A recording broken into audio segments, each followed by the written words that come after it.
চোখ পাল্টি করার ক্ষেত্রে কোনো বিকল্প কিন্তু মমতা বন্দ্যোপাধ্যায়ের হন না। নিমেষের মধ্যে প্রয়োজন ফুরলেই চোখ পাল্টি করে দেন।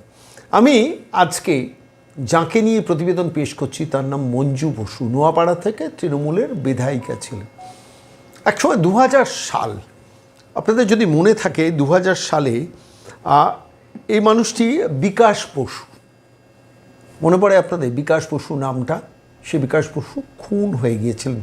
তখন তৃণমূল যুব কংগ্রেসের যুব সভাপতি বা কোনো একটা পদে ছিলেন। সেই মানুষটার আবেগ তখন মূলধন করে মমতা বন্দ্যোপাধ্যায় অনেক রাজনীতি করেছেন।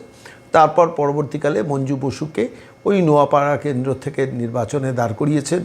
নির্বাচনে 2006, 2011, 2016-তে হেরে গিয়েছেন, আবার 2021-এ দাঁড় করিয়েছিলেন।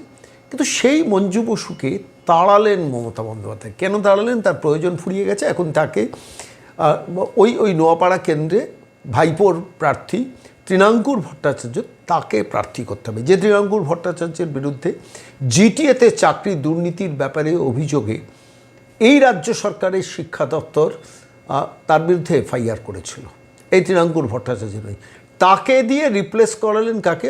মঞ্জু বসুকে। কে মঞ্জু বসু? বিকাশ বসুর স্ত্রী। আচ্ছা, আপনি রিপ্লেস করলেন, একটু ভদ্রভাবে করা যেত না? মানুষটিকে সম্প্রতি মাছা বেঁধে, আপনাদের যদি মনে থাকে ধর্মতলায় মাছা বেঁধে মমতা বন্দ্যোপাধ্যায় কয়েকদিন ধরে এসআইআর বিরুদ্ধে যে যাত্রাপালাটা করলেন না, সেই সময় মঞ্জু বসু স্টেজে উঠে মমতা বন্দ্যোপাধ্যায়কে প্রণাম করতে গিয়েছিলেন। তাড়াচ্ছেন, কল্পনায় ছিল মঞ্জু বসুকে তাড়াবো, আমার ওই জিটিএর অভিযোগে, জিটিএর চাকরি চুরির অভিযোগে অভিযুক্ত তৃণাঙ্কুরকে দরকার, ফলত আমি ওকে তাড়াই। আর এই তাড়াতে গিয়ে শেষ পর্যন্ত মঞ্জু বসু যখন মঞ্চে উঠলেন, সেই মঞ্চে উঠে সরাসরি গিয়ে মমতা বন্দ্যোপাধ্যায়কে পায়ে হাত দিয়ে প্রণাম করতে গিয়েছিলেন, দূর করে তাড়িয়ে দিয়েছে। এবং শেষ পর্যন্ত এমন দৃশ্য আমরা দেখেছি, মমতা বন্দ্যোপাধ্যায় যিনি প্রাইভেট সিকিউরিটি, তিনি মঞ্জু বসুর হাতটা ধরে সরিয়ে পর্যন্ত দিয়েছেন। কি লজ্জার! ভাবুন তো, আজকে বিকাশ বসুর আত্মা বলে যদি কিছু থাকে, এই পাপের জন্য ক্ষমা করবেন তো মমতা বন্দ্যোপাধ্যায়কে? আমি বলছি, মানে আনপ্যারালাল এই মহিলা যে রাজ্যকে নানানভাবে শেষ করছেন সেটা তো অন্য জিনিস, কিন্তু প্রশ্নটা হচ্ছে নিজের দলের মধ্যে প্রয়োজন মানে ফুরলেই স্ট্রেট ছুঁড়ে ফেলে দেন। এটা তার জ্বলন্ত উদাহরণ। আমি যে ঘটনাটা আপনাদের কাছে আজকে দেখাচ্ছি, এই মুহূর্তে দেখাবো, যেখানে মঞ্জু বসুকে একদম প্র্যাকটিক্যালি দুজ্জা করে বলে তাড়িয়ে দিলেন, তারপর কান্নায় ভেঙে পড়লেন শহীদের স্ত্রী। আজকের এই প্রতিবেদনে সেই দৃশ্যগুলো পরপর দেখুন। 26 বছর ধরে সেই স্মৃতিকে আঁকড়ে ধরে চলছি। আবার রাজনীতির কথা নয়, আর রাজনীতির কথা আজকে নয়, আপনারা সবই জানেন কি হয়েছে না হয়েছে। হ্যাঁ, স্বার্থান্বেষী মানুষরা করেছে সে কাজ, আমার কাছে তো সেটা এখনো উদ্ঘাটিত হয়নি।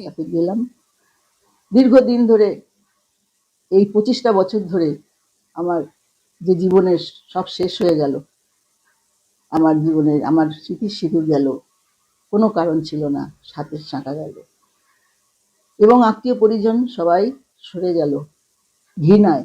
যে তৃণমূল কংগ্রেস যে স্বামীকে হত্যা করলো সেই দল করছে, তারা বোঝেনি, জানে না যে কি কঠিন পরীক্ষা করেছি। আমি কোনো লোভের বশবর্তী এমএলএ হব বলে যাইনি, গেছিলাম বিচারের আশায়।